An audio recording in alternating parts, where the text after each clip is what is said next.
Hey guys, so I want to talk a little bit more, something a little more serious, and I feel like I'm really close. Am I really close? But I want to talk about something a little more serious because most of you guys aren't friends with me on Facebook or Instagram. Some of my subscribers are, but for those who aren't, I've never really publicly announced to the world that I had cancer. And it's not a huge sad thing, but I just wanted to talk about it because I feel as though everybody has their story, and I kind of just wanted to share mine in a way that people could kind of understand, because a lot of people tell me, well, you didn't have like real cancer, you look fine. And the downfall with that is you don't know what I went through. You have no idea, like, what? Like, how can you say that? But just to start off, it was about 4 years ago now, but 3 years ago last year, I had been having leg pain. And at the time, I was a little more overweight, and I did grow up as an overweight child. And so that was a big concern for one of the reasons why my leg was hurting. But because the pain was so continuous and I had started dieting and losing weight, my parents took me to the doctor, and the doctors ended up checking my leg because that's where the source of pain was. And they looked at my leg, found nothing, had MRIs, found nothing. And so I kind of just continued to go through this journey of just having leg pain. And the leg pain became so severe that I was only sleeping at night for 30 minutes at a time. I would rock in a chair, rub my ankle, rub my knee. And I mean, it got to the point where it became a part of my daily routine for me not to be able to do stuff because I was in so much pain. And I can't even express how much pain I was in because I was trying to suck it up so bad. But there was one day that me and my friends had gone to the amusement park, and I woke up crying, screaming. My mom was sitting there rubbing out my leg, and the doctors didn't know, my parents didn't know. It was just I was constantly in pain and nobody knew. Well, come my sophomore year, junior year of college, it ended up getting just really, really bad. And it was messing with my job, it was messing with me going to school, and it was just becoming a burden. And so I ended up taking myself to urgent care like 2 or 3 times, and every time they were like, you have sciatica, or here's some Tramadol, or here's some Protozone, I think I'm pronouncing that right, I'm not sure. But they gave me steroids, and they were just trying to find out what was wrong, and nobody really knew. It was still an issue. And so one day I finally go into urgent care, and somebody goes, hey, maybe you should go to an orthopedic because maybe there's something actually wrong with your bone. And so, thank God, my mom came up one day. She went to the orthopedic with me. I live 5 hours away from my parents. She came to the orthopedic with me, and like, they took an x-ray of my leg, of course, my knee, and of course, nothing. So randomly the doctor said, or randomly I said, ow, my back. And it was so random. It's like God had put the words in my mouth, just, oh, my back.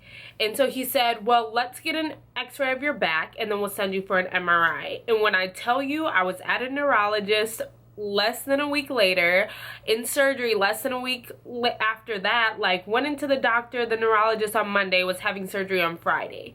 They found a large tumor, lodged not on top of my spine, but almost in my spine. And so I had to have surgery to remove that tumor, and the tumor had been going for 3 years. And the pain was being caused because the tumor was crushing my sciatic nerve. And it was crushed so deeply that my sciatic nerve was dented. And what your sciatic nerve is the nerve that goes all the way down from your back to like the tip of your toe. And so that's why I was having so much pain in my leg. And so I ended up having to go in for surgery October 24th, and that anniversary is almost coming up. It's not that far away.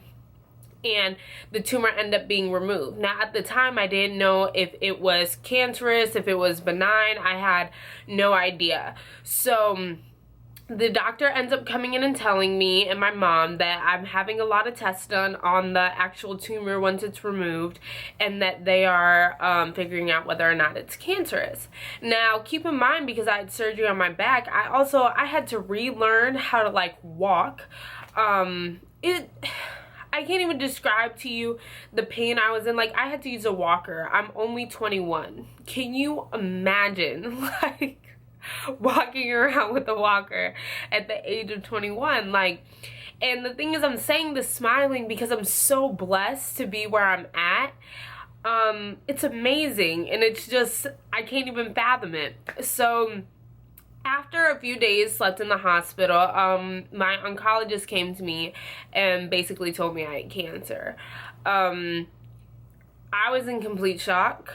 I couldn't believe it. And I remember my friend Allie and Tyler showed up like an hour later, and they were the first people I told. They were the first people that knew, besides my mom. And it was the most, I'm not even sure how to explain it, because America makes cancer this disease that is like, you don't survive it, kind of. And if you do survive it, you're surviving prostate cancer or breast cancer. So when someone tells you that you have sarcoma, one of the rarest forms of cancer, that kind of freaks you out a bit. So you're like, oh, okay, like, am I gonna die? And the first thing I asked him, being me, is, I'm gonna be bald? That is the first thing I asked him. And that was a real concern to me, and I really had no idea what was gonna happen to me. So soon after I left the hospital, I literally had to end my fall semester because I was unable to do the work. I tried to do some of the work online, but I ended up catching up on the work, and I had to go home during Christmas time, and I stayed until February because I had to have proton radiation. Now, I had to have proton radiation because the sarcoma is so rare that they don't exactly know how to handle it. So when they were trying to find, you know, whether to do chemo, whether to do radiation, there's no 100% for anything. There's no 100% to get rid of cancer, because chemo can cause tumors, radiation can cause tumors. Your tumor can come back in 10 years, it can come back next year, you never know. And so I'm not saying that doctors scare you, but it was just a very, like, scary, like, experience for me to have. And it was new. It was a new experience for me. And so after a while, I knew I wasn't gonna die, and so I had to kind of like let that thought go and cancel that thought out of my mind, because I think when someone tells you you have cancer, that's how you think. You think you're gonna die because that's what people make it.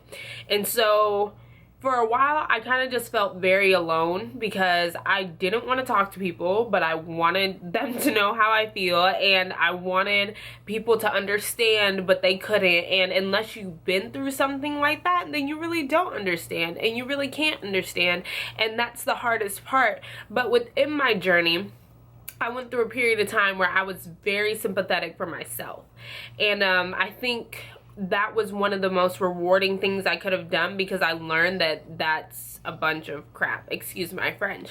But at the end of the day, you can't be down because this is your struggle. Everybody has something that they're going through, and I mean, people are born with deformities. People lose arms and legs in war, and it came to a point where my dad sat down and talked to me, and he was like, yo, like, obviously he didn't say yo, well, my dad, he probably did, but he was just like, you're letting this get to you so bad that you're making your problem seem so big that you're not able to conquer it. He's like, people go through things every day. This is a break for you. And he said, sometimes God gives you these interruptions in your life because you need them. Because I was like, I have to leave school, I have to leave my friends, I have to leave my apartment.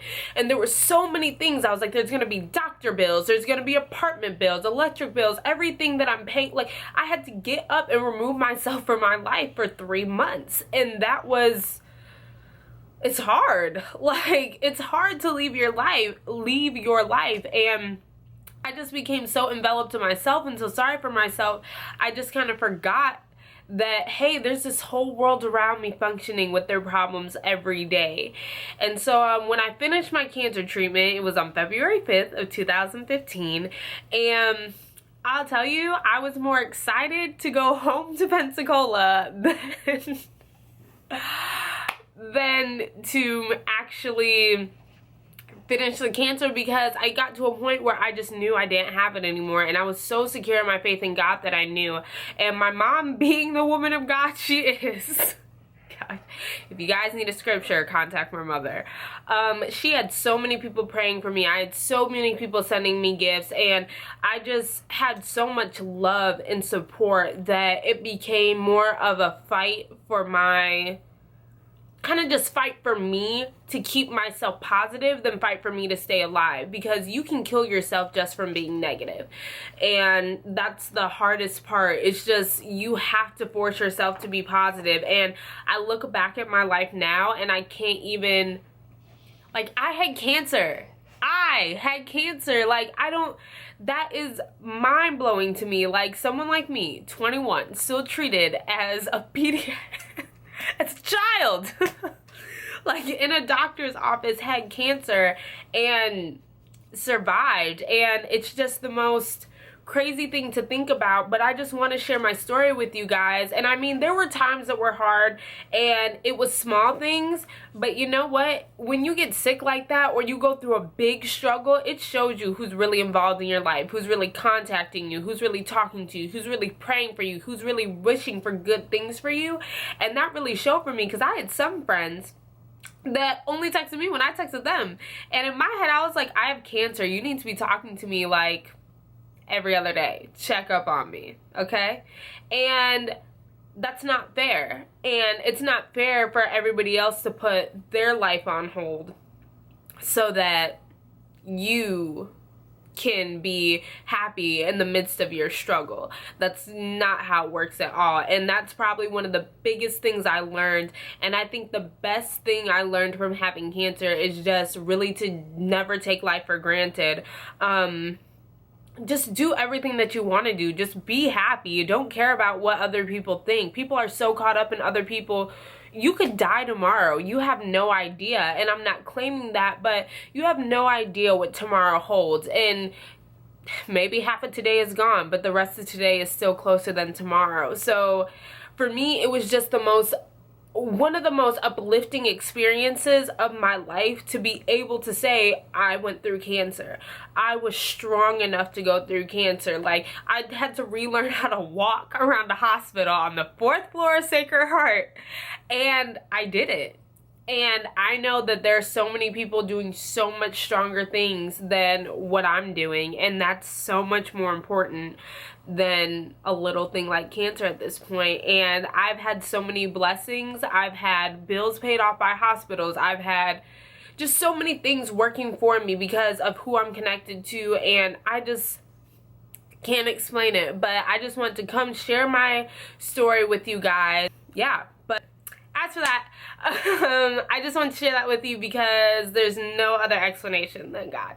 And so I love you guys. Thank you for watching so much. Please share. I would love to hear you guys' testimonies and videos and everything else that's going good for you. And I was filming a makeup video, and I will film a makeup video, but I just felt like at this time this is more important. And I hope that everyone has a great night. And I love you all and hope that you have wonderful, wonderful nights and days. And now I'm rambling, so bye.